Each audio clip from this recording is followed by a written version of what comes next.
what do you think of the bubble right now? It seems to be a phenomenal idea that at the time when it was born, filled with what ifs and possibilities. But right now, I don't want to I guess jinx anything, but it looks amazing to me. What about you, Rich? Yeah, I mean, I think that they've kind of set the gold standard now for like return to play, literally and figuratively.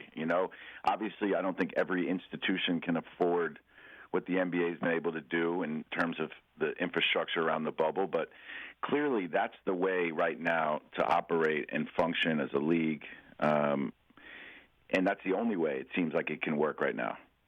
It does seem the only way that it can work right now, and I kind of just want to flash forward a little bit with you too, and pull on some of your knowledge here, because obviously, your guy KD, we're all looking for the 2020-2021 season. Adam Silver told Rachel Nichols last night that when asked if December 1st could be a possible restart date for the league. And his response was that might be too early because we're targeting our season next to include fans in the arena. What do you think about all this? Well, I guess two separate things. I think pushing the start of the season back, to me, it was always a kind of fluid date. I think they were clear about that from the beginning. It does probably seem a bit close, especially for some of these guys that didn't go deep in the playoffs, and also just like taking your learnings after Orlando and then figuring out how are we going to institute this and do this in either different regions or how we're going to do this next year. And if they end up doing it in bubbles with fans or if they end up doing it in home markets, either way, I think that they're still so far from making that decision. So this seems realistic to me that at least in the foreseeable future that the next few NBA seasons, the schedule could be a bit different than we're used to seeing it, or a lot different. And it's okay. I think it's okay. And in terms of Kevin, I know what you were asking, and it's a real question. If you look at, let's say the league comes back in like February, March, and then Kevin would have been out almost 2 full years. Well, the way I look at it is age-wise, I believe, and circumstances,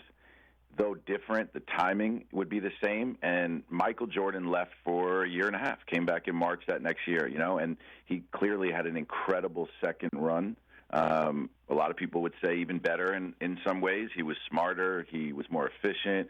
He was playing angles. He became a more well-rounded player. So for me, I see, this next stage of Kevin's career, whenever it comes back, is really benefiting and finding like the blessings in this time off. I really do think that. Yeah.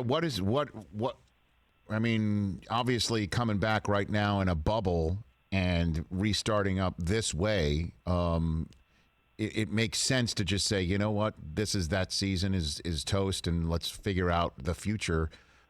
Could he play right now? I mean, if it was absolutely, totally 1,000% necessary, where is he in his rehab? Best you can express to us, Rich. To be honest with you, I honestly can't even answer that question, because it's like the kind of thing where, he's just constantly working, and he's constantly working on his game and his body, the way all players do in the off season. He just has a prolonged off season now.